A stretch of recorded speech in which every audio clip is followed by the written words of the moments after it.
என்னாச்சு அங்கிள்? ஒரு தடவை சிரியா.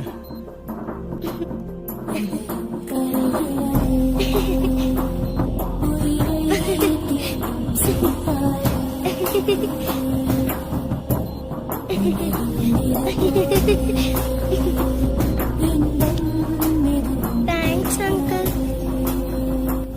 உங்களுக்கு ஏதாவது ஆசை இருக்கா அங்கிள்? பரவாயில்ல, அவங்க ஆசையே அவங்களே நிறைவேற்றிக்கிட்டா என்ன கேட்க இருக்க போது? மத்தவங்க ஆசையை நிறைவேற்றுறது தானே கிக்கே. இல்ல அங்கிள்.